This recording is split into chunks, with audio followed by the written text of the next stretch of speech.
¿Me escuchan? ¿Cómo, profesor? Yo no lo escuché.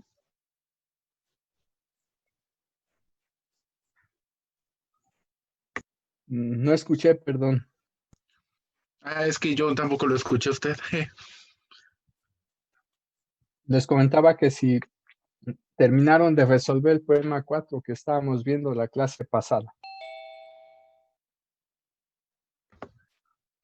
Sí, yo sí, creo que. ¿Sí? ¿Tienen alguna duda? No, por mi ¿No? parte no, Sí lo profesor. hicieron los. No sé los demás. Pues cuando pregunto a todos.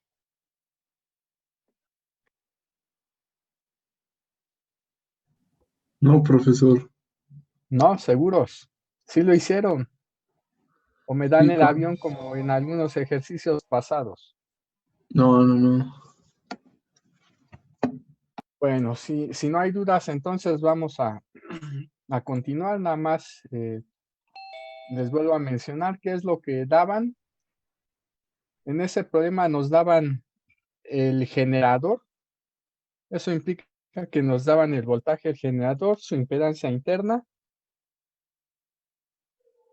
Nos daban la impedancia característica de la línea, la velocidad de la onda que se propaga en ella, así como la impedancia de carga. Entonces, ¿qué fue lo que a grandes rasgos hicieron? Primero determinaron la impedancia en la entrada de la línea de transmisión con esta fórmula, Profe, todavía no nos está compartiendo pantalla. ¿no? Ah, caray. A ver, entonces. Mencionaba que primero determinaron la impedancia de entrada a la línea de transmisión con esta fórmula. Ya conocida la impedancia en la entrada, utilizaron esta fórmula para obtener la corriente en la entrada de la línea de transmisión. Y usaron esta otra fórmula para obtener el voltaje en la entrada de la línea. Posteriormente usaron esta formulita, ya considerando que el coseno hiperbólico de I beta L es el coseno trigonométrico de beta L y que el seno hiperbólico de I beta L es I veces el seno trigonométrico de beta por L. Entonces usaron esta fórmula para obtener el voltaje en la carga y de manera similar usaron esta fórmula para obtener la corriente en la carga nuevamente cambiando este seno hiperbólico por I veces el seno trigonométrico de beta por L y este coseno hiperbólico por el coseno trigonométrico de beta por L, ¿verdad? Entonces, de esa forma obtuvieron estos resultados a la frecuencia de, me parece, 60 Hz y posteriormente estos otros resultados para una frecuencia de no recuerdo cuánto. A lo mejor era de 1 kilohertz, 10 kilohertz, 100 kilohertz, no me acuerdo. Bueno, entonces 500 vamos a 500 hertz o kilohertz. kilohertz. A ver, deje checo. Sí, Correcto, kilohertz. compañero. Gracias. Entonces, dado que no hay dudas, porque todos resolvieron el problema, vamos a continuar. Para esto entonces nos vamos otra vez a la guía L. El poema 7, si no mal recuerdo, ya lo habían hecho, ¿verdad? Según yo, No, no, profe. Y según yo ¿no? tampoco. No. Bueno, hay que hacer entonces el poema 7. Les doy, lean el enunciado, ahí está. 5 minutos para que piensen cómo resolverlo y me dicen cómo procederían a resolverlo. Ya con los problemas que hemos visto, creo yo que no deben de tener dificultad alguna. Entonces, en 5 minutos nos vemos. Bueno, este es descanso para mí, para ustedes no.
Mejor este problema lo vamos a dejar para después y vemos otro problema, pero entonces de la guía B. ¿Sí? La razón de ello es que nada más les di la fórmula para la ROE, pero no les he explicado nada de eso. Entonces, habría que resolver de la guía B el siguiente problema, que es el 5. Ese sí lo pueden resolver. Ups.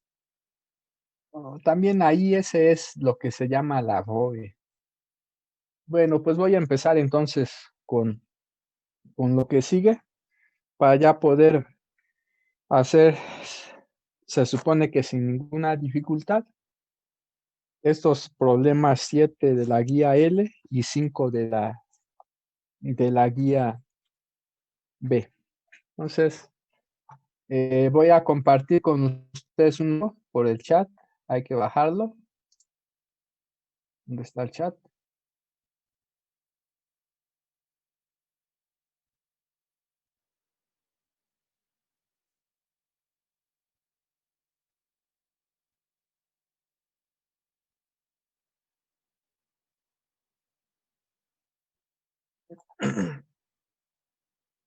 Es la versión 5. Agregué algo más a este archivo. ¿Sí? Ya la versión 4 la pueden olvidar. Nada más agregué unas figuritas a esta nueva versión 5.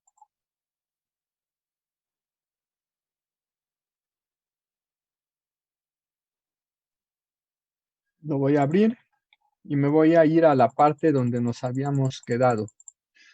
Ya había visto un primer resumen de los resultados, del análisis y resultados alrededor de la línea de transmisión con pérdidas. O sea, esto.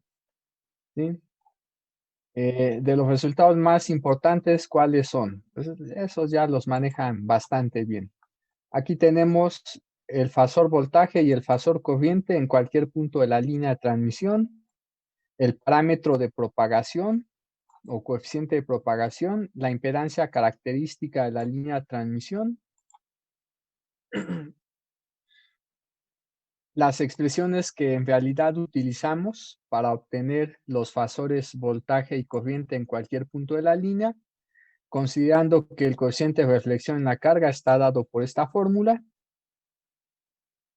También otros resultados importantes son los que están aquí. Estos que están aquí nos dan la magnitud del fasor voltaje y la magnitud del fasor corriente en cualquier punto de la línea de transmisión. ¿Sí? ¿Qué otras formulitas habíamos visto?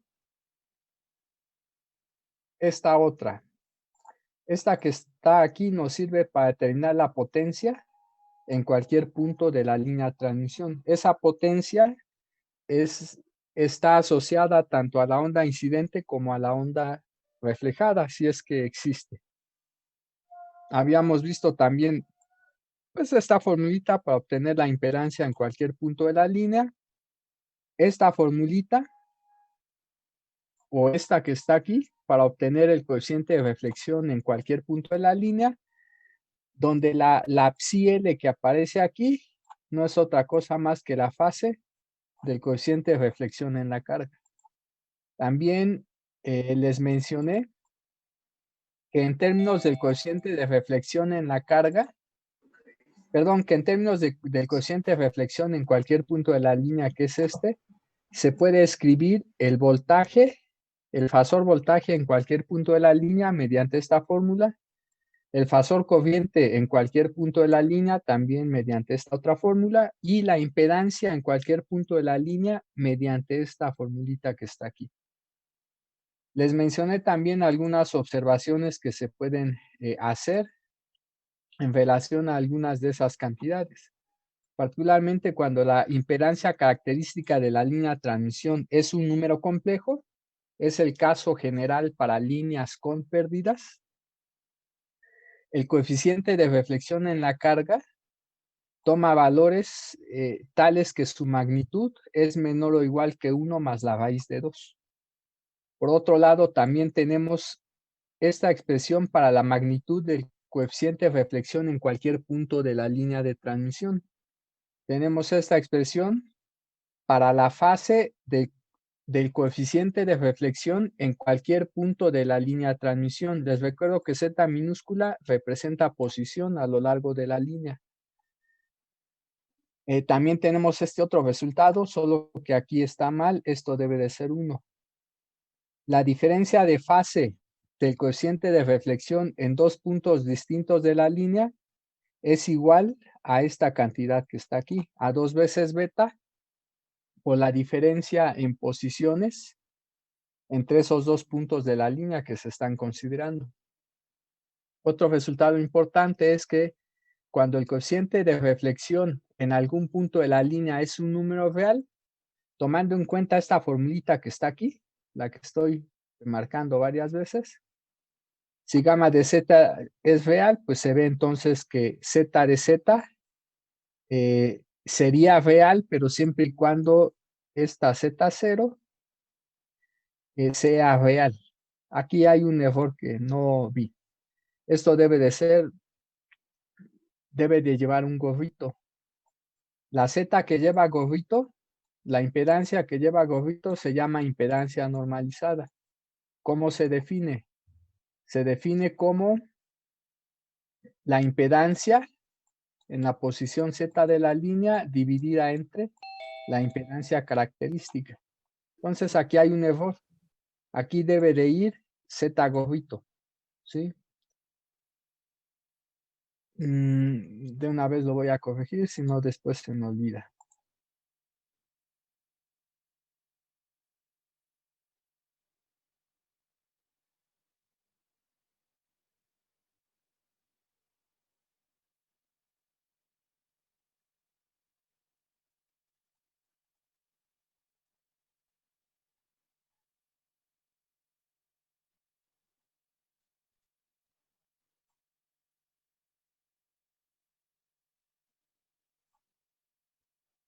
Ahora sí, eso es correcto.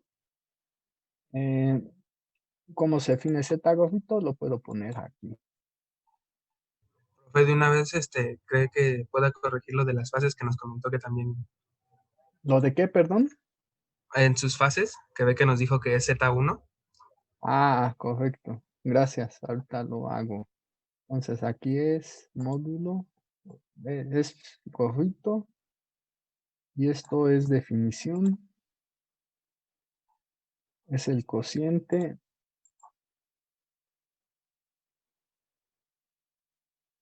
de Z entre Z0.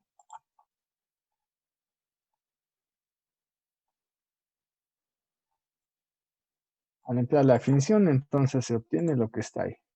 Y aquí me dice, ¿verdad?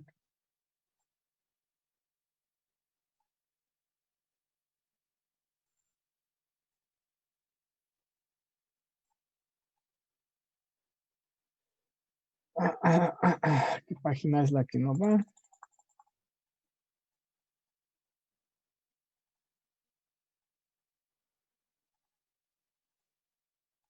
Esta es la página 24.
Bueno, entonces se supone que ya se corrigió. Veamos si es cierto.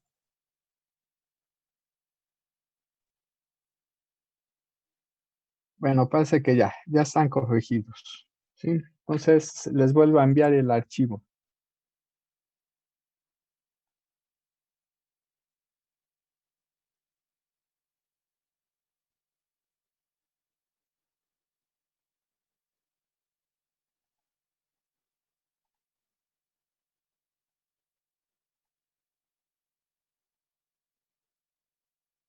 Bueno, ya volví a enviar el archivo.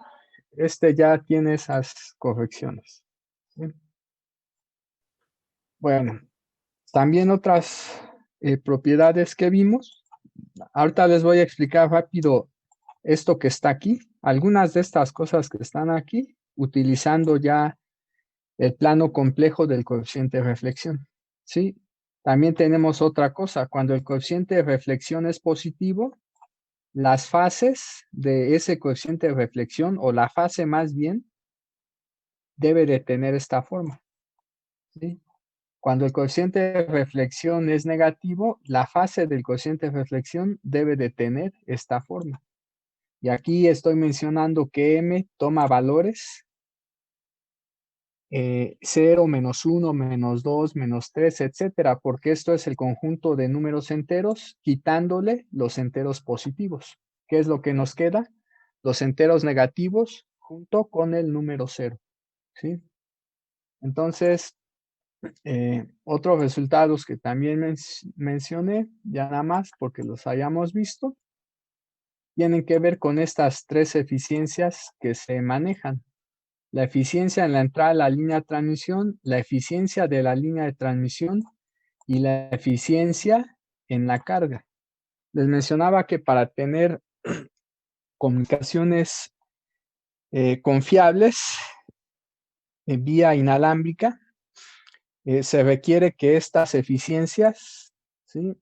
Sean pues lo más cercanas a 1 posible, porque con eso se garantiza que los fenómenos de distorsión que se pudieran presentar no son demasiado grandes como para provocar que la información que se envía mediante esas ondas de voltaje y de corriente, que en realidad son ondas electromagnéticas guiadas, pues no se pierda, ¿sí? Entonces, otros resultados que vimos, pues ya saben estos, que nos permiten obtener el voltaje y la corriente en la entrada, bajo el supuesto que se conoce el voltaje y la corriente en la carga, o bien esta otra que nos permite obtener voltaje y corriente en la carga, bajo el supuesto que conocemos voltaje y corriente en la entrada de la línea, y por supuesto, debe de conocerse el parámetro gamma y la impedancia característica de la línea de transmisión. Solo de esa forma podrían emplearse. Otros resultados que vimos tienen que ver ya con las expresiones como tal para, nada más las mencioné, no las demostré, las expresiones para las tres eficiencias en la entrada, la de la línea de transmisión y la eficiencia en la carga.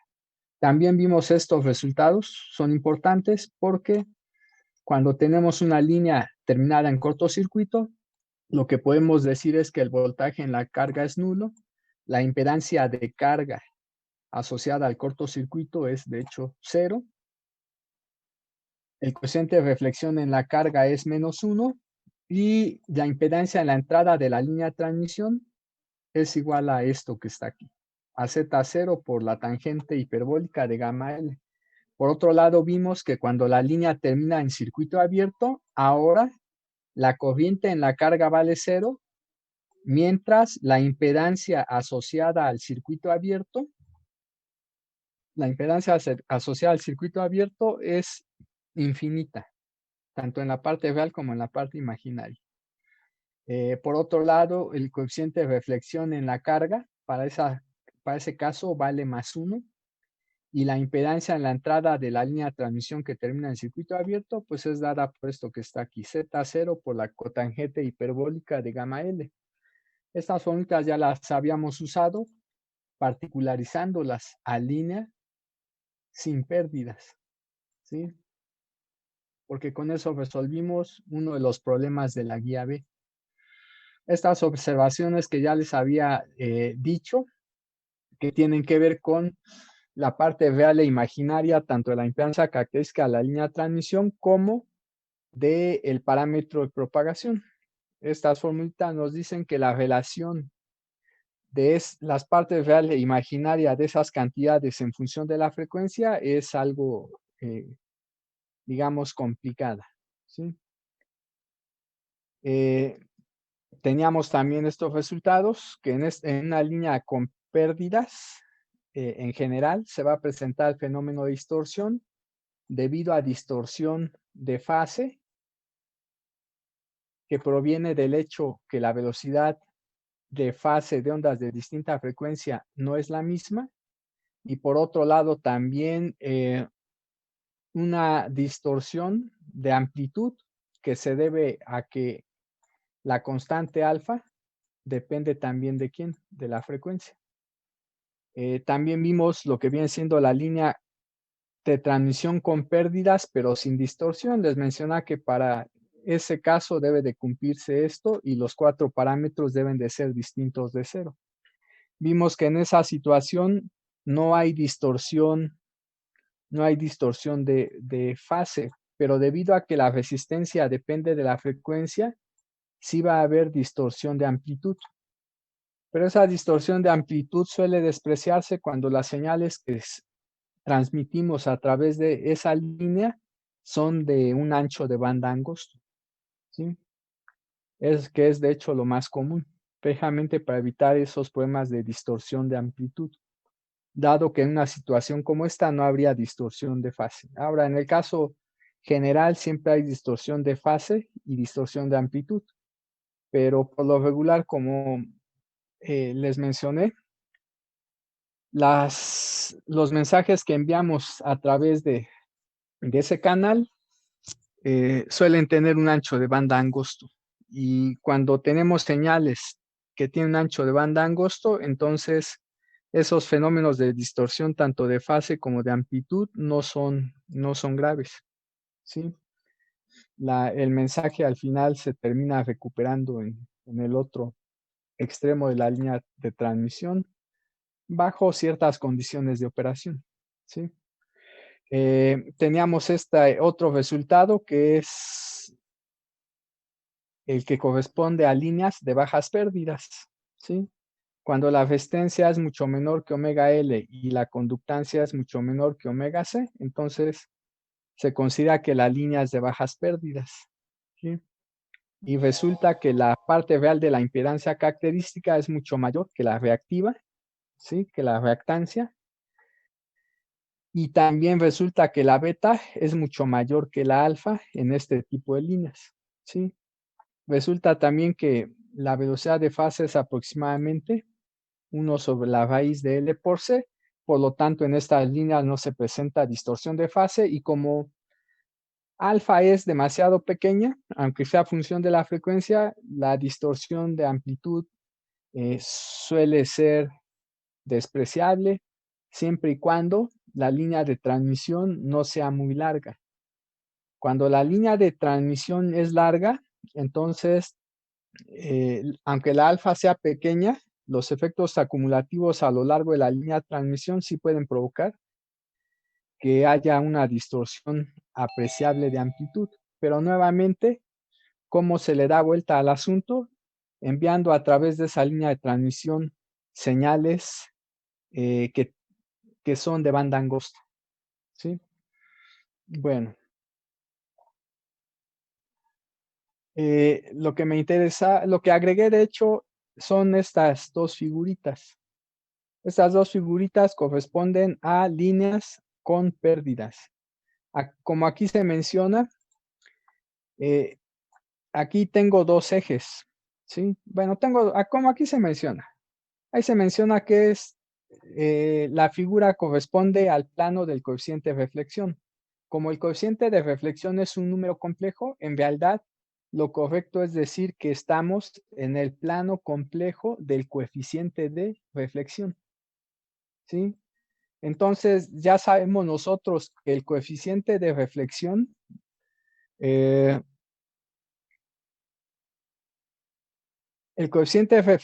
para líneas con pérdidas está dado. Obviamente tiene parte real y tiene parte ¿qué? Imaginaria. Pero ese coeficiente de reflexión, ¿cómo se puede expresar? Como el producto de la magnitud del coeficiente de reflexión en la carga por esta exponencial e a la 2 veces alfa z.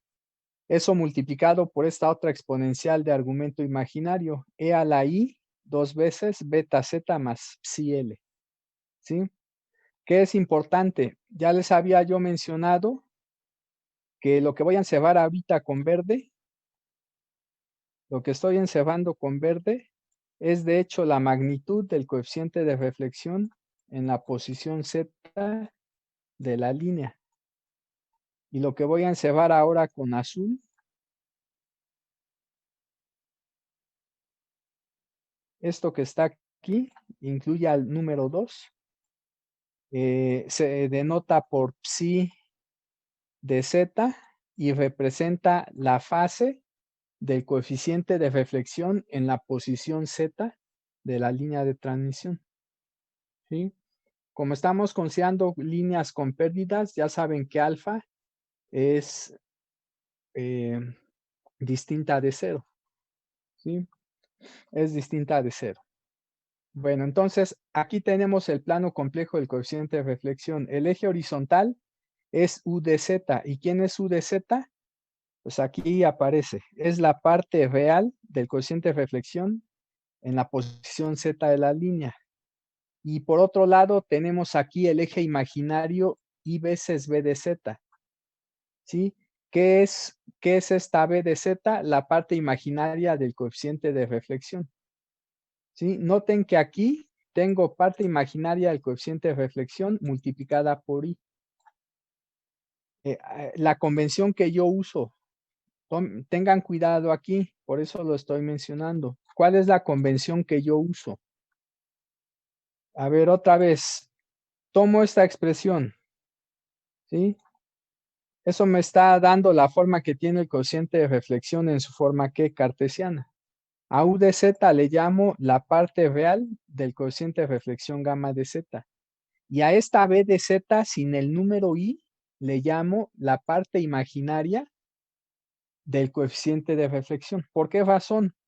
Porque cuando yo hablo de la parte real, considero que la parte real es una operación que estoy realizando sobre el coeficiente de reflexión.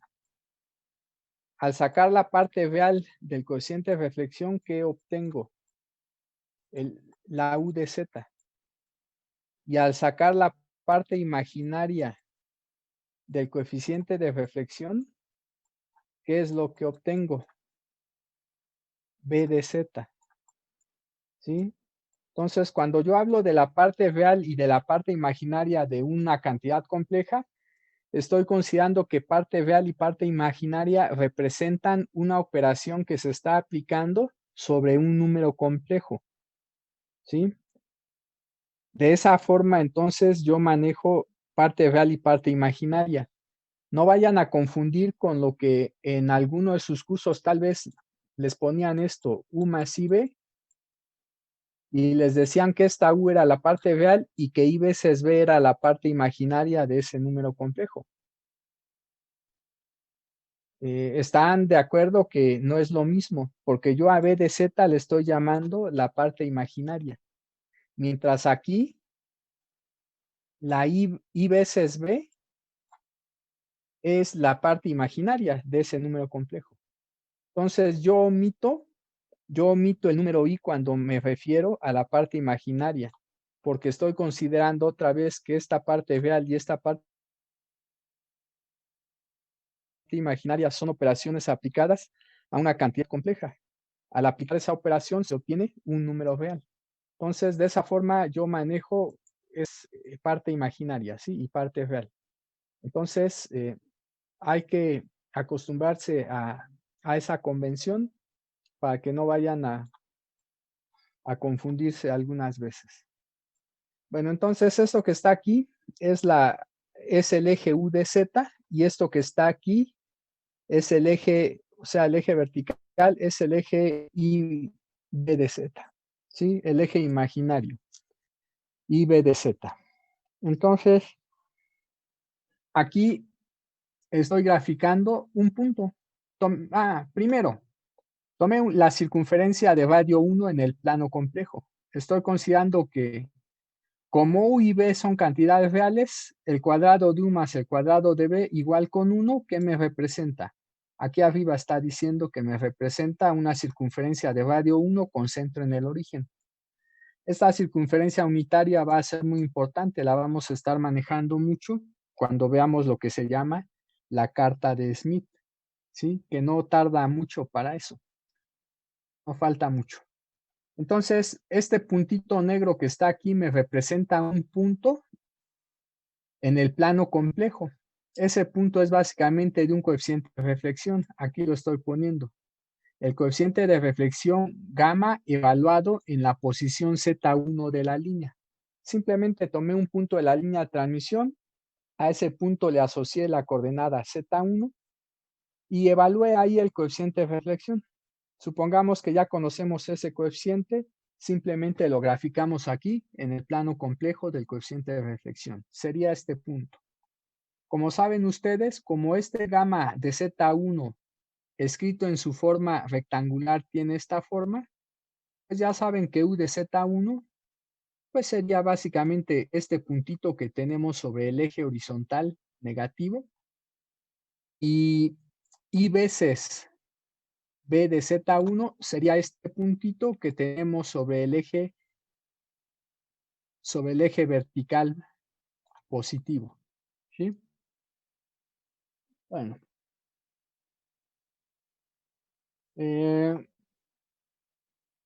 ¿Qué más? Este número escrito en su forma rectangular o cartesiana se puede expresar en esta forma. A esta forma yo le llamo la forma polar.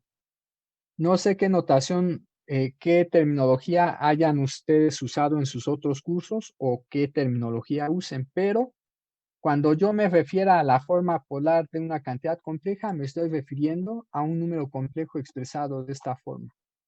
La magnitud del número complejo por E a la I veces su fase, ¿sí?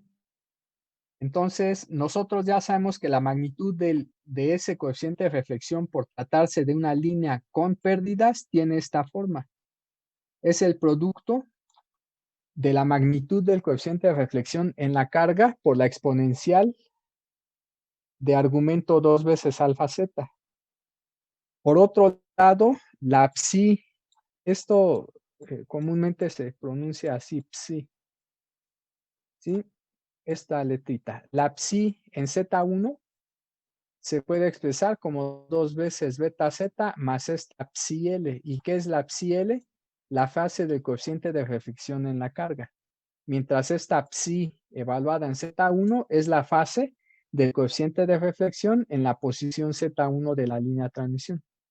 Bueno, tomando en cuenta lo que ustedes ya saben, si tengo entonces la magnitud y la fase de este número complejo gamma de Z1 que están representadas por esta cantidad y por esta otra cantidad, entonces pues la distancia que hay del punto donde se ubica ese gamma de Z1 en el plano complejo al origen es lo que nosotros llamamos que la magnitud. Y el ángulo que forma el radio que une ese punto con el origen respecto del eje real horizontal, que es, bueno, que el ángulo es este, como pueden ver. Entonces, dicho ángulo representa que la fase principal de ese número complejo, ¿sí? O simplemente el arc, como a veces se denota, ¿sí? Esta psi L, la psi L que es el arc, el argumento o fase de gamma L. Y de manera similar también se maneja que psi en Z1 es el arc de gamma evaluado en Z1. O sea, el argumento principal o fase del cociente de reflexión en Z1. ¿Sí? Entonces, esto ya lo saben. Saben qué es la magnitud de un complejo, saben qué es la fase. También saben que cuando la fase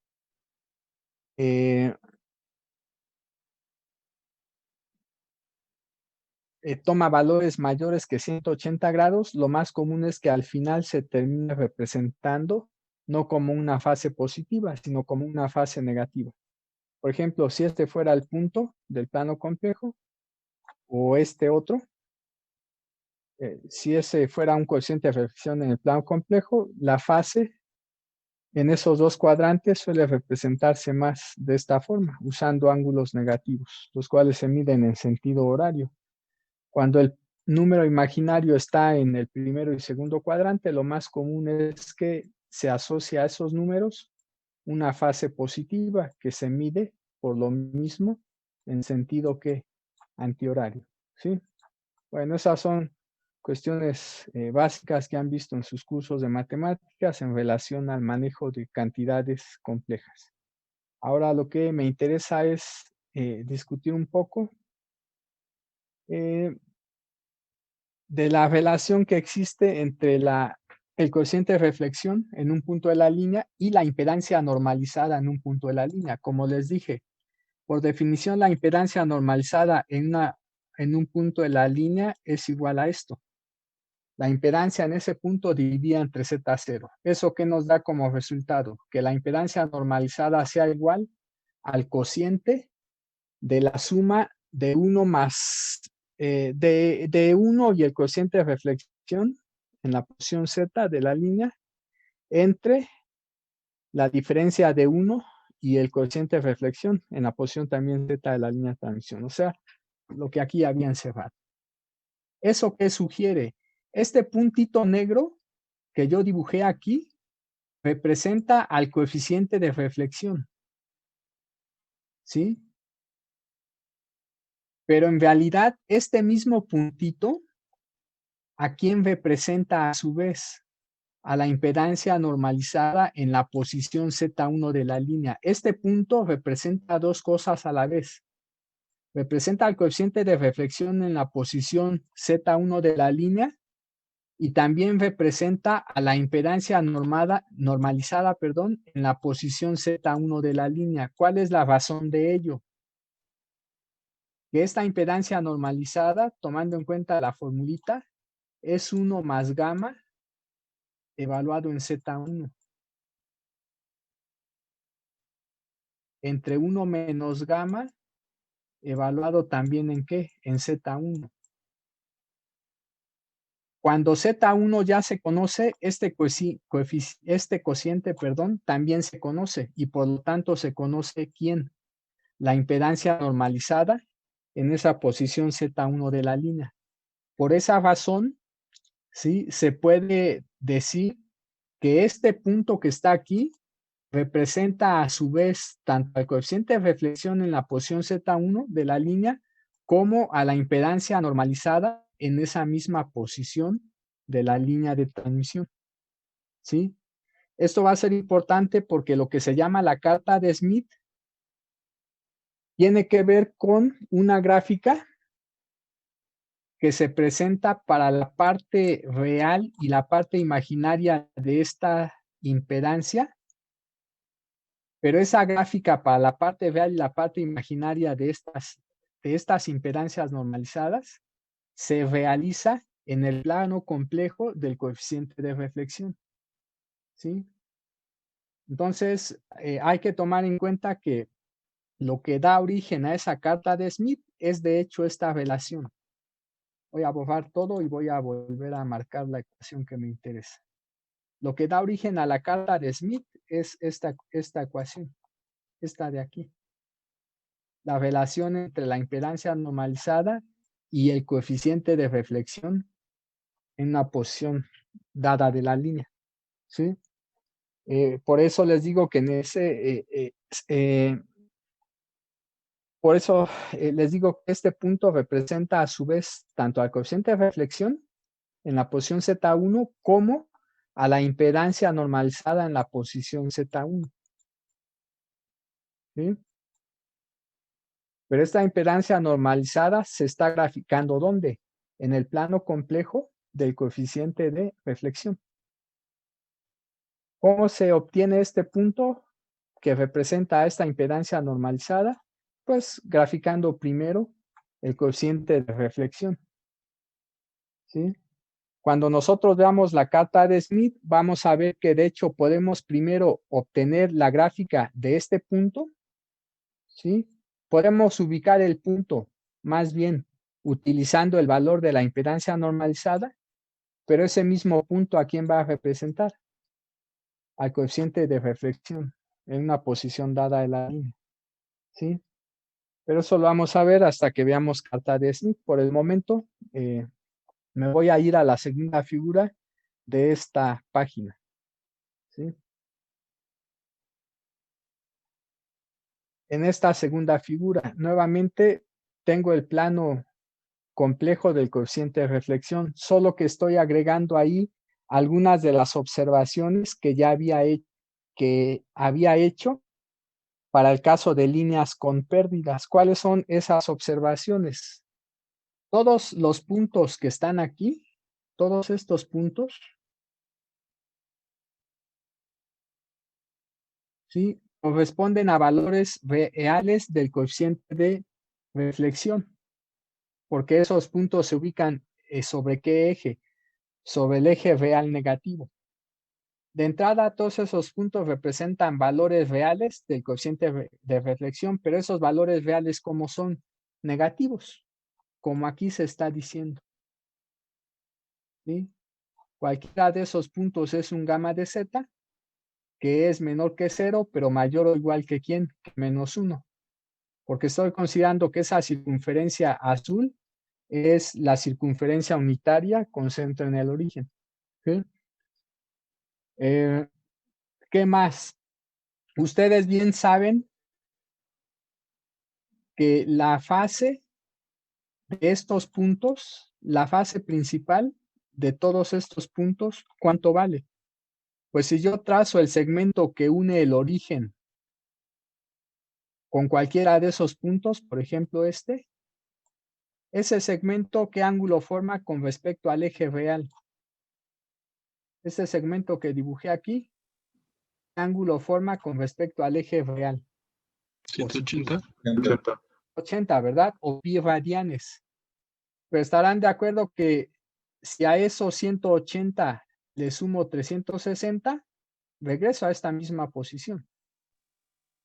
Si le sumo 2 veces 360, regreso otra vez a esa misma posición. ¿Verdad? Una vez que dé las vueltas correspondientes. Entonces, ¿eso qué implica? Que expresado en radianes, la fase de cualquiera de estos puntos, la fase de cualquiera de esos puntos, ¿a qué debe de ser igual? Debe de ser igual a un múltiplo impar de pi. ¿Sí?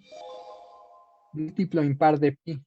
Ahora, ¿qué valores va a poder tomar el número m que tenemos aquí? Vamos a ver después, ahorita nada más, vamos a ver después el por qué esos valores de m. Ahorita simplemente consideren los valores de m que m va a poder tomar. Bueno, en general los valores que aquí puede tomar m son de hecho enteros, ¿sí? Enteros tanto positivos como negativos, incluyendo el 0. Ahí voy a hacer también una corrección más adelante. Ahorita no. Bueno, de hecho, sí, lo vamos a dejar así. Vamos después a ver que los valores aquí que puede tomar m solamente son valores enteros negativos o el 0. ¿Sí?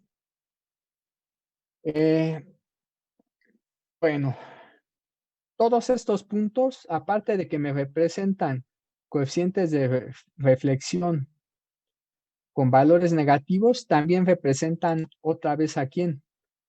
a la impedancia normalizada en algún punto de la línea de transmisión. Pero si tomamos en cuenta que estos valores de gamma de z son negativos y el valor más bajo va a ser -1, ¿eso qué implica? ¿Qué pasa si aquí pongo en lugar de gamma de z, si pongo -1? Me va a dar 0, ¿verdad? Este cociente. Eso significa que el valor más bajo, de hecho, que va a tener la impedancia es 0. ¿Qué pasa si ahora a gamma de z le doy un valor que es de casi 1? Si este gamma de z tiende a 0, ¿están de acuerdo que esta fracción me da 1? Bueno, ¿cuál es la conclusión? Que estos puntos también representan a una impedancia normalizada que toma valores entre 0 y ¿qué? Y 1. ¿Cuál es el valor 0? El valor de impedancia normalizada igual con 0, de hecho, va a corresponder a este punto. El punto sobre el eje real negativo que es intersectado por esa circunferencia unitaria. ¿Sí? Entonces, ese punto representa el que apenas dibujé, tanto a un coeficiente de reflexión que es igual a -1, como a una impedancia normalizada que es igual a 0 más 0i. ¿Sí? Ahora, estos puntos rosas también representan valores reales del coeficiente de reflexión. ¿Sí? Solo que aquí esos valores reales, ¿cómo son? Son positivos. El valor más alto que ahora estoy considerando es 1. ¿Sí? Pero en realidad, gamma de z puede tomar hasta valores de 1 más raíz de 2. ¿Sí? Pero ahorita nada más me estoy restringiendo a puntos que están dentro de la circunferencia unitaria. ¿Por qué razón? Porque la carta de Smith que nosotros vamos a ver nada más considera todo lo que está dentro del círculo unitario. ¿Sí? Hay otra carta de Smith que se llama carta de Smith extendida, que en realidad considera también parte, digamos, de la región que está afuera del círculo unitario. Considera otra circunferencia, ¿sí? Considera otra circunferencia de radio mayor que 1. Y dentro de esa circunferencia, o dentro de la región entre la circunferencia unitaria y esa circunferencia de radio mayor que 1, también se realizan algunas gráficas, ¿sí? Eso es lo que se conoce como carta Smith extendida. Nosotros no la vamos a ver, puesto que no lo marca el programa, pero eso existe y tengo entendido que se utiliza para cierto tipo de aplicaciones relacionadas con adaptación de impedancias o diseño de cierto tipo de elementos de circuito. La verdad eso no lo recuerdo bien, pero sí, si lo recuerdo después, lo comentaré. Pero como dije, no vamos a ver esa carta, puesto que no viene en el programa. Entonces, estos puntos rosas, como mencioné, representan, pues, valores de coeficiente de reflexión reales positivos. ¿Cuál es la fase que tienen esos puntos? Si tomo este punto y después trazo el segmento que lo une con el origen, ¿cuál es el ángulo que forma este segmento que estoy graficando? 0. Con el eje, 0, 0. 0 grados o 0 radianes, ¿verdad? Pero ¿qué pasa nuevamente si vuelvo a dar una vuelta de 360, o sea, de 2pi radianes, sea en sentido horario o antihorario? Queda en 0. Bueno, lo que quedamos en 0, pero ahora la fase sería de 360, ¿no? Si es que roté 360 grados en sentido antihorario. Si roté 360 en sentido horario, tendríamos entonces una fase de menos 360 grados. ¿Eso qué implica? Que en realidad las fases de estos puntos van a tener esta forma. ¿Sí? Las fases de esos puntos rosas van a tener esta forma. Cuando m vale 0, pues 0. cuando m vale 1, 2pi, cuando m vale menos 1, menos 2pi, etcétera. Pero nosotros únicamente nos vamos a quedar otra vez con valores enteros negativos y posiblemente el 0. En general, la m siempre toma valores negativos, ¿sí? Posiblemente el 0, eso va a depender de cuál es la fase que tiene el coeficiente de reflexión en la carga. Para ciertos valores de coeficiente de reflexión en la carga vamos a incluir el 0, y para ciertos valores de coeficiente de reflexión en la carga, el 0 se tiene que excluir, ¿sí? Pero de forma general también el valor 0 se considera, solo que en algunos casos se descarta, ¿sí? ¿Qué más tenemos? Que todos esos puntos rosas también otra vez, ¿qué me representan? Me representan una impedancia normalizada, ¿sí? Pero si volvemos a considerar que estos coeficientes son reales positivos, el número de arriba me va a dar una cantidad real positiva y el número de abajo me va a dar una cantidad real también positiva, siempre y cuando no salgamos fuera del círculo unitario. ¿Esto qué implica al final? Si analizamos esta fracción, eso implica que la impedancia normalizada asociada a cualquiera de estos puntos siempre va a ser una cantidad mayor que 1. Pero ¿qué pasa si vuelvo a tomar el límite cuando gamma de z tiende a 1? Cuando gamma de z tiende a 1, ¿están de acuerdo que me voy a acercar cada vez más a este punto, que es la intersección del eje real con positivo con la circunferencia unitaria? Sí, ¿verdad? Si gamma de z tiende a más 1, me estoy acercando cada vez más a este punto. Pero si gamma de z tiende a más 1, el numerador ¿a qué va a tender? A 2. Y el denominador ¿a qué va a tender? A 0. Entonces, en el límite, ese cociente, ¿qué nos va a dar? Nos va a dar infinito más menos i veces infinito. Este punto infinito más menos i veces infinito, ¿cuándo lo vamos a obtener? Lo vamos a obtener cuando gamma de z sea igual a 1. ¿Sí? ¿Están de acuerdo ustedes que cuando gamma de z es igual a 1, z de z, ¿qué nos da? La impedancia normalizada, ¿qué nos da? Nos da 2 entre ¿qué? Entre 0. Pero esto es una indeterminación. Significa que en realidad tendríamos infinito más menos i veces infinito. Este punto que está aquí representa de hecho a una impedancia infinita, ¿sí?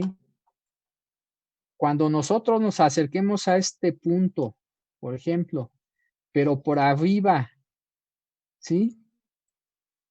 Del eje horizontal, se maneja el signo positivo. Pero cuando nos acerquemos a este punto por abajo de la línea recta horizontal, o ¿sí? Del eje horizontal, si nos acercamos a este punto por abajo, se toma el signo negativo, ¿sí? Se toma el signo negativo. Entonces, ahorita nada más tomen en cuenta que este punto, eso no lo puse, pero ustedes lo pueden agregar ahí como observación. Este punto de aquí, el punto de aquí, les dije que representa a la impedancia normalizada, z igual con ¿qué? Con 0. También ese mismo punto representa al coeficiente de reflexión, gamma igual a ¿qué? A menos 1. El punto rosa, que está del lado derecho aquí, ¿qué me representa? Un coeficiente de reflexión que vale más 1 y una impedancia normalizada que es igual a infinito más menos i veces infinito. ¿Sí? Y otra vez, el signo positivo, ¿cuándo se toma? Cuando nos acercamos a este punto, pero por la parte de arriba del eje horizontal. Y este signo menos se toma cuando nos acercamos a este punto, pero por la parte de ¿qué? De abajo. Entonces el signo más es cuando nos acercamos por la parte de arriba y este signo menos cuando nos acercamos por la parte de abajo. ¿Sí? Bueno, eso vale en general, tanto para líneas con pérdidas como para líneas sin pérdidas, porque de hecho aquí se está haciendo se está analizando la expresión general para el coeficiente de reflexión, que es esta, y esta es para una línea con pérdidas. Entonces, esas observaciones valen para línea con pérdidas y en caso particular para línea sin ¿qué? Sin pérdidas. Bueno, pero la parte de línea sin pérdidas la trato en una figura aparte, porque la siguiente página es el concentrado de las fórmulas más importantes para líneas sin pérdidas. Esas fórmulas, ¿cómo se obtienen? Pues simplemente tomando los casos, tomando las fórmulas de líneas con pérdidas y haciendo G igual con 0 y la R mayúscula igual con ¿qué? Con 0. Con eso se obtienen las fórmulas para líneas sin pérdidas. Entonces, si yo hago en las fórmulas anteriores para líneas con pérdidas, si hago R y G igual con 0, de manera inmediata o casi inmediata, se obtiene que Z0 es real. R0 vale esto y pues X0 vale 0, porque estamos diciendo que Z0 es real. Esta expresión lo dice. También el coeficiente de reflexión en este caso resulta que solo tiene parte imaginaria, no parte real, parte imaginaria. Esto implica que la parte real de gamma es nula, o sea, alfa vale 0 y que beta tiene esta forma. Ya la habíamos visto, de hecho. ¿Sí? Por otro lado, como alfa vale 0, el coeficiente de reflexión en cualquier punto de la línea queda expresado de esta manera. Pero si este coeficiente de reflexión en la carga se expresa en su forma polar, entonces el coeficiente de reflexión en cualquier punto de la línea se expresa de esta otra forma. Esto que está aquí es la magnitud del coeficiente de reflexión y esta psi L es la fase del coeficiente de reflexión en la carga. ¿Sí? La expresión completa, que es esta, pues corresponde a la del coeficiente de reflexión en la posición Z de la línea de transmisión. Por otro lado, seguimos teniendo esta fórmula. Esta fórmula no se altera, es de hecho la misma para líneas con y sin pérdidas. Lo que sí se modificó es la fórmula para el coeficiente de reflexión en cualquier punto de la línea, porque como el alfa vale 0, la exponencial real dio 1. ¿Sí? Por otro lado, esto que está aquí va a ser ahora la forma que adopta el fasor voltaje en cualquier punto de la línea y esta expresión es la forma que adopta el fasor corriente en cualquier punto de la línea de transmisión. Noten que ya no aparece alfa porque alfa vale 0 en una línea sin pérdidas. ¿Sí? Y por otro lado, aquí ya puse esta formulita es el caso particular de una formulita para B sub 0 que se tenía en líneas con pérdidas. Esta únicamente vale para líneas sin pérdidas. ¿Dónde se ve? Aquí. Aquí solamente aparece una exponencial y aquí también otra para beta, pero no hay ninguna exponencial para alfa, porque alfa vale 0 en esta línea. ¿Sí? Tenemos también esta fórmula que ya hemos manejado, ¿sí? Que representa la velocidad de fase en línea sin pérdidas. Sabemos que la longitud de onda es 2pi entre beta, pero también sabemos que beta está dada por la formita que está arriba, aquí, esta que estoy fallando mucho. Eso es beta, ¿verdad? Bueno, ¿qué más se tiene? Esta formulita permanece sin cambios. También se cumple para línea con pérdidas. tenemos estas formulitas que son el caso particular para líneas sin pérdidas, que nos permiten hallar voltaje y corriente en la entrada a partir del voltaje y la corriente en la carga, o bien esta otra en la que hallamos voltaje y corriente en la carga a partir del voltaje y la corriente en la entrada de la línea de transmisión. Noten que ya no hay funciones hiperbólicas, ya tenemos coseno y seno trigonométricos. En las expresiones para líneas con pérdidas son coseno y seno hiperbólicos. ¿Sí? ¿Qué más? Como alfa vale 0, la potencia en cualquier punto de la línea va a estar dado por esta formulita. ¿Cómo se obtiene esta fórmula? Haciendo alfa igual a 0 en la fórmula para línea con pérdidas. ¿Sí? Esta formulita para la eficiencia en la entrada de la línea de transmisión no cambió, es la misma que se tenía en líneas con pérdidas. Pero noten, como la línea no tiene pérdidas, la eficiencia de la línea de transmisión nos va a dar 1. Eso tiene que ver con el hecho de que no hay ni distorsión de fase ni distorsión de amplitud. Y de hecho no hay distorsión de amplitud porque no hay atenuación. ¿Sí? No hay atenuación, la línea es sin pérdidas. Y debido a que tampoco hay distorsión de fase, eso es lo que trae como consecuencia es que la eficiencia de la línea de transmisión sea 1. Pero la forma que adopta la eficiencia en la carga es esta.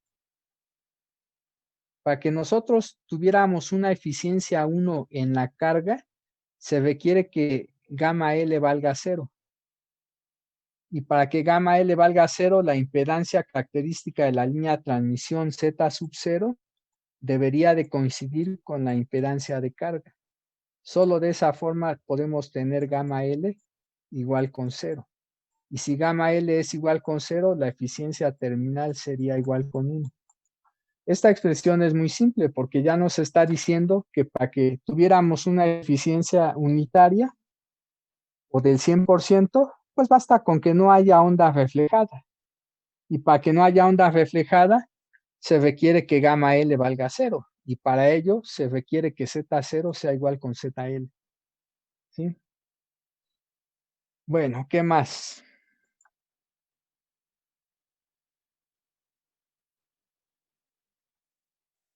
Algo importante, esta potencia es la suma de dos potencias. Se puede demostrar, y es fácil hacerlo, no es difícil, se puede demostrar que esta potencia se expresa al final como la potencia asociada a la onda incidente más la potencia asociada a la onda reflejada. ¿Quién es la potencia de la onda incidente?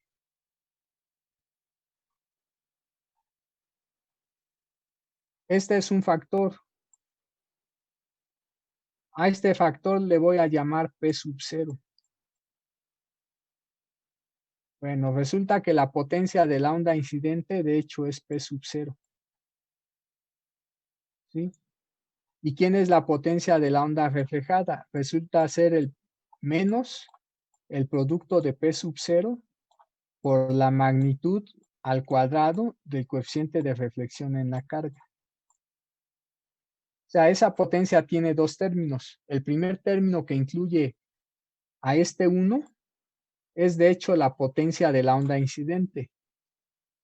¿Sí?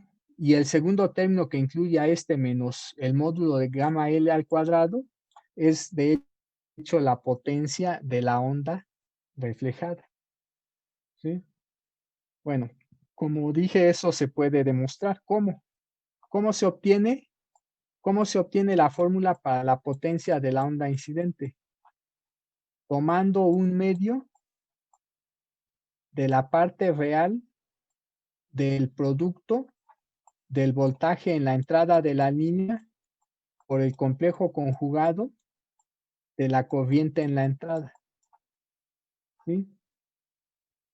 Si yo hago este producto, saco la parte real y divido entre 2, lo que se obtiene al final es la cantidad P0 que definí. ¿Y cómo se obtiene la potencia de la onda reflejada? De manera similar, eso va a ser igual a un medio de la parte real de el voltaje de la onda reflejada por el complejo conjugado de la corriente de la onda reflejada. ¿Sí? Con esto al final se obtiene entonces menos P0 por el módulo al cuadrado del coeficiente de reflexión en la carga. ¿Sí? Bueno, de esa forma se obtiene.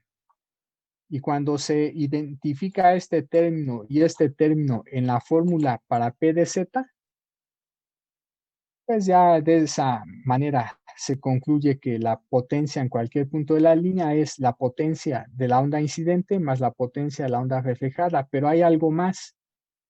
En líneas con pérdidas, la potencia es función de Z, pero en líneas sin pérdidas, esto que está aquí es de hecho una constante. La potencia en cualquier punto de la línea, que es la suma de la potencia incidente más la potencia reflejada, ¿sí? En cualquier punto de la línea tiene el mismo valor, es una constante. ¿Sí? Eso no sucede en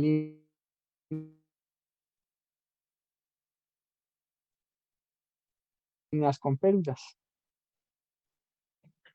Lo hacemos alfa igual con 0 en las fórmulas para hallar magnitud del voltaje y de la corriente. Se obtiene esta formulita para la magnitud del fasor voltaje y se obtiene esta otra formulita para la magnitud del fasor corriente. Pero hay algo más. Si yo veo lo que está dentro de esta raíz, suma de 3 términos, pero los términos de la orilla, este 1 es positivo y este módulo de gamma L al cuadrado, pues también es positivo. ¿Sí? Este término que contiene a gamma L al cuadrado es positivo también. El término de en medio puede ser positivo o negativo, ¿y eso de qué va a depender? De los valores que adopte este coseno. Ya saben ustedes que el coseno toma valores entre -1 y 1. ¿Pero esto qué implica? Cuando ese coseno tome el valor 1, vamos a tener el valor más alto para la magnitud del voltaje. Nuevamente, ¿por qué razón? Porque los dos términos que están en la orilla son positivos. Y el término que está en medio puede ser positivo o negativo. El signo va a depender del signo que tenga este coseno. Y el signo que tenga este coseno va a depender de la posición Z de la línea de transmisión. ¿Qué es lo que podemos al final, concluir? Que en los puntos donde ese coseno tome su valor máximo, esa raíz cuadrada va a tomar su valor máximo. Y por lo tanto el módulo del voltaje toma su valor máximo. Pero en las posiciones de la línea donde ese coseno tome su valor más bajo o mínimo, entonces la raíz cuadrada va a tomar también su valor más bajo o mínimo y por lo tanto el voltaje va a tomar su valor más bajo o mínimo. ¿Sí? Entonces, si yo supongo que el coseno vale +1, ¿qué nos va a quedar? Si supongo que este coseno vale +1, nos va a quedar 1 más 2 veces el módulo de gamma L más el módulo al cuadrado de gamma L. Pero esto, ¿cómo se puede escribir? Se puede escribir como un binomio elevado al cuadrado. Es de hecho el cuadrado de la suma de 1 más el módulo de ¿quién? De gamma L. ¿Sí? ¿Eso qué implica? Una vez que yo saco raíz a esta suma, este 2 se va. Y lo que nos queda entonces es que el valor máximo para la magnitud del fasor voltaje va a ser este módulo de B sub 0 por la raíz de esta cantidad. Pero la raíz cuadrada de este cuadrado me da solo 1 más el módulo de gamma L. Aquí ya está. Se obtiene el valor máximo de la magnitud del fasor voltaje con este signo más. ¿Sí? ¿Qué sucede si ahora al coseno le damos el valor -1, que es el valor más bajo que puede tomar el coseno? Si ahora este coseno vale -1, ¿están de acuerdo que ahora este más se va a convertir en qué? En menos. Si ya tenemos un menos ahí, entonces aquí ya no tendremos más, sino también a un signo ¿qué? Menos. Cuando saquemos la raíz cuadrada de este cuadrado, nos va a quedar 1 menos el módulo de gamma L. El signo que aparece aquí abajo, este signo que mejor voy a encerrar con verde, es el que me determina el valor más bajo o mínimo de la magnitud del fasor voltaje. Entonces, bueno, esa formulita me está dando el valor más alto y el valor más bajo para la magnitud del fasor voltaje de una línea con pérdidas o sin pérdidas. Es pregunta. Sin pérdidas. Con pérdidas. Sin pérdidas. ¿Sí? Sin pérdidas. Entonces, de la misma manera, si se analiza esta magnitud de la corriente, aquí hay un menos, ¿verdad? ¿Cuándo se van a obtener los valores máximos para la magnitud de la corriente? Cuando este menos se cancele con otro menos. O sea, cuando este coseno valga -1, el -1 con este menos me va a dar +1. ¿Sí? Bueno, aquí aparecen también los valores máximo y mínimo que va a tomar la magnitud de la corriente. El signo más está asociado al máximo, el signo menos está asociado ¿a quién? Al mínimo. ¿Sí? Pero aquí hay algo importante. Me voy ahorita a ir otra vez a la fórmula para el voltaje.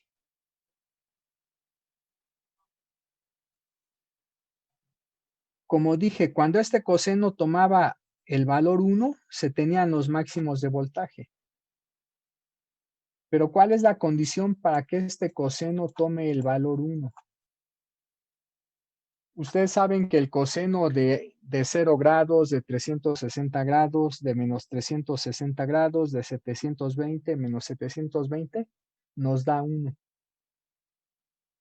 Eso quiere decir que para que ese coseno valga 1, el producto de 2 veces beta por zeta más la psi L, para que el coseno valga 1, esta cantidad que está dentro del argumento del coseno debe de ser un múltiplo entero de 2pi. Debe de ser igual a 2 veces m por pi, donde m es cualquier número entero.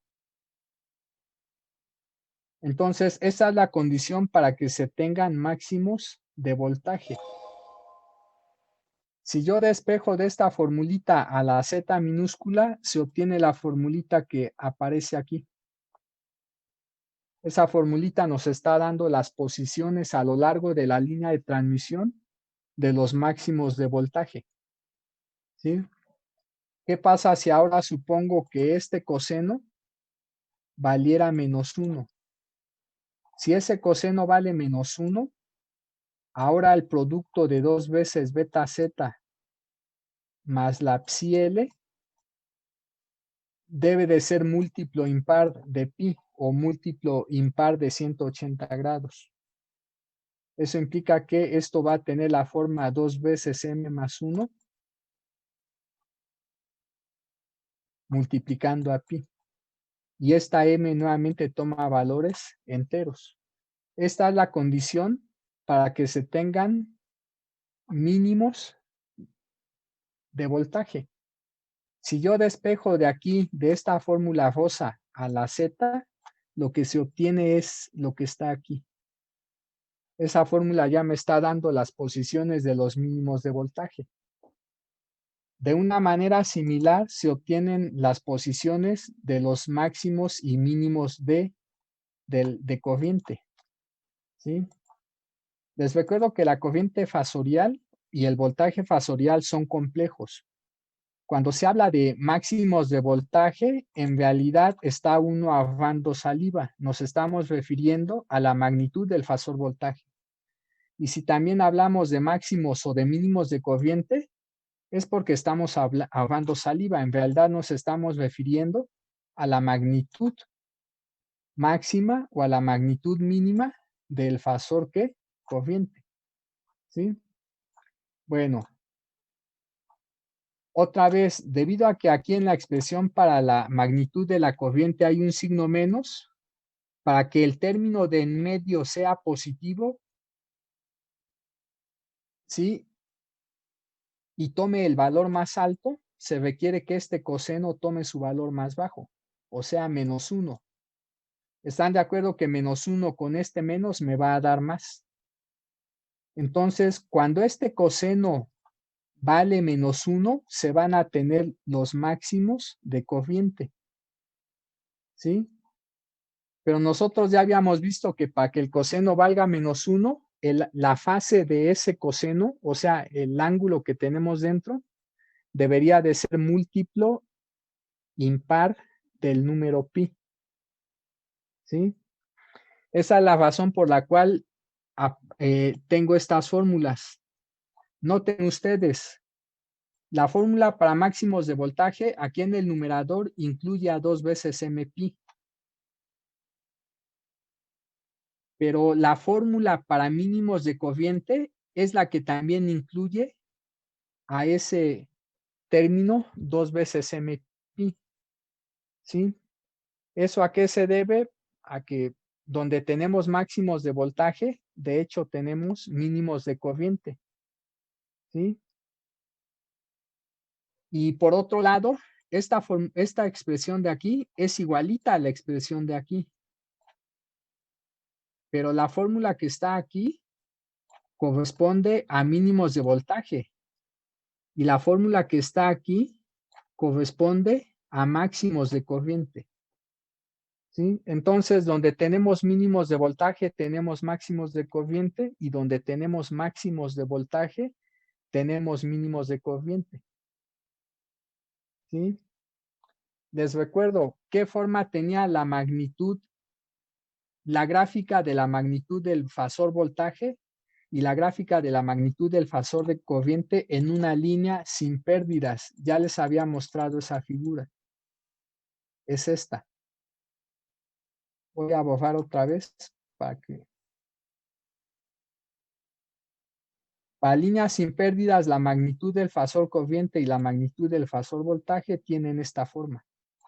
De hecho, en esta figura se grafica el módulo del fasor voltaje, es la gráfica azul, y la gráfica rosita o magenta es el módulo de la impedancia característica de la línea por el fasor corriente. ¿Sí? Grafiqué para que pudiera agregarlas en una sola, pero esto es para líneas sin pérdidas. Ya saben también que para líneas sin pérdidas, la Z0 es un número real. En todas las líneas sin pérdidas, la impedancia característica siempre es real. Esta que está aquí, les dije que era para líneas con ¿qué? Con pérdidas, pero como ya estamos considerando únicamente líneas sin pérdidas, la figura que interesa es esta. ¿Sí? Es esta. Caray, otra vez. Es esta. Les había dicho que a esta figura se le conoce como el patrón de onda estacionaria de voltaje y de ¿qué? Y de corriente. ¿Sí? Las posiciones donde tenemos máximos de voltaje, ¿cuáles son? En esa gráfica es esta, esta de por aquí. Donde tenemos mínimos de voltaje sería esta posición, esta posición, esta posición. Y donde tenemos máximos de corriente, esta posición, la de acá, donde tenemos mínimos de corriente, esta posición, esta posición, esta posición. ¿Sí? Entonces, me regreso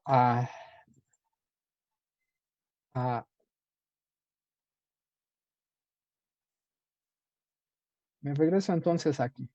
¿Sí? Bueno. Entonces, estas formulitas que están aquí particularmente, las, caray, otra vez, estas nos permiten obtener los máximos de voltaje y los mínimos de voltaje de la magnitud del fasor voltaje, de hecho. ¿Sí? Pero aquí ya estoy imponiendo una condición para las M's. Otra vez, esta condición de aquí, caray. Esta condición de aquí me dice que los valores que puede tomar la M son el 0 y los enteros negativos. La M nunca va a tomar ahí valores enteros positivos. Eso lo voy a mencionar, lo voy a justificar la próxima clase. ¿Por qué la M solamente puede tomar valores enteros negativos o el 0? Y o el 0, de hecho. ¿Sí?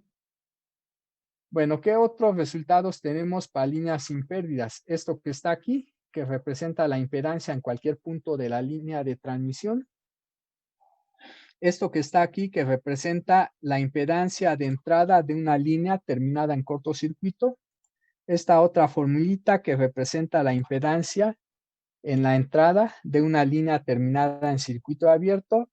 Estas formulitas de aquí son las mismas que se tienen para líneas con pérdidas. Lo que aparece en esta tabla en azul también aparece en las respectivas hojas para líneas con pérdidas, ¿sí? O en las respectivas tablas para líneas con pérdidas. Ya la próxima nada más continuaré con lo que sigue, ¿sí? Lo que sigue son estas observaciones. Estas observaciones junto con otras que vienen más abajo. Entonces, la próxima clase, o sea, mañana, vamos a continuar con esta parte. ¿Qué les sugiero, chavos?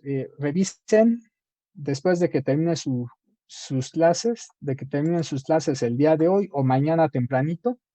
Revisen, por favor, estas expresiones que aparecen en esta tabla para líneas de transmisión sin pérdidas, ¿sí? Si tienen alguna duda que les surja cuando hagan esa revisión, entonces mañana antes de empezar la clase la comentan, ¿sí? De lo contrario, entonces iniciaré mañana mismo, si no hay dudas, con esta parte, ¿sí? Pero noten, ya nada más es un cachito. Después lo que explicaré otra vez es lo que está aquí en esta figura. De hecho, esta segunda figura me la puedo saltar. Esta va a ser muy rápida. Lo que sigue después es esta. ¿Sí? Y lo que está aquí es prácticamente lo que teníamos antes, solamente que ya estamos particularizando para línea sin pérdidas.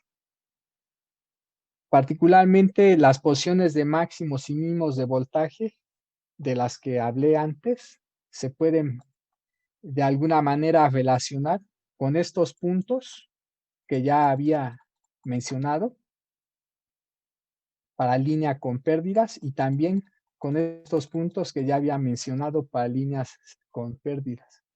Bueno, después de esto, ¿qué es lo que seguiría? Después de esto veríamos algunos problemillas y una vez que terminemos de ver algunos de los problemillas relacionados con estas cosas, continuaríamos con lo que ya viene siendo la carta de Smith.